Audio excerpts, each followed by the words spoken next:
Hello friends, আপনারা কেমন আছেন? আশা করি আপনারা সকলেই ভালো আছেন।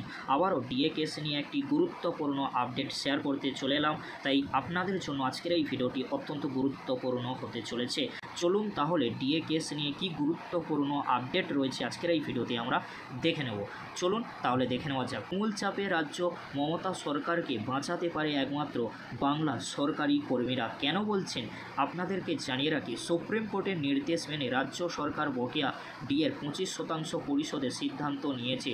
সমস্ত প্রক্রিয়া সম্পূর্ণ করতে হবে জুনের 27-এর মধ্যে।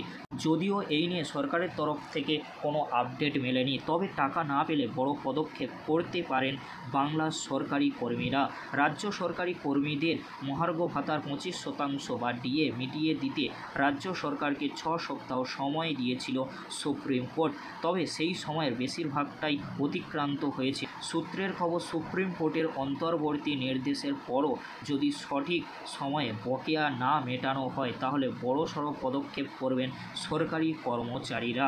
ইতিমধ্যেই বকেয়ার অংশ মেটাতে তোড়জোড় শুরু করে দিয়েছে রাজ্য সরকার। যদিও এই নিয়ে সরকারের তরফ থেকে কোনো আপডেট মেলেনি।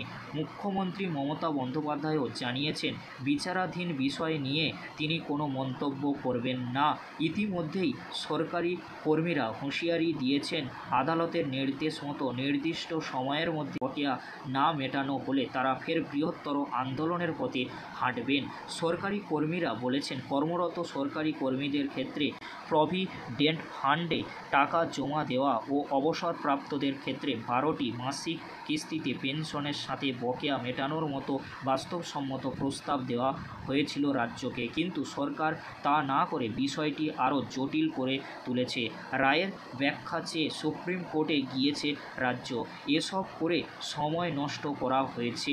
আলোচনার মাধ্যমেই এই সমস্যার সমাধান হয়ে যেত, কিন্তু সরকার তা আইনি লড়াইয়ে নিয়ে গিয়েছে। কর্মীদের দাবি, রাজ্যের এই একতরফা সিদ্ধান্তের ফলে সরকারি কর্মচারীদের মধ্যেও ক্ষোভ বাড়ছে।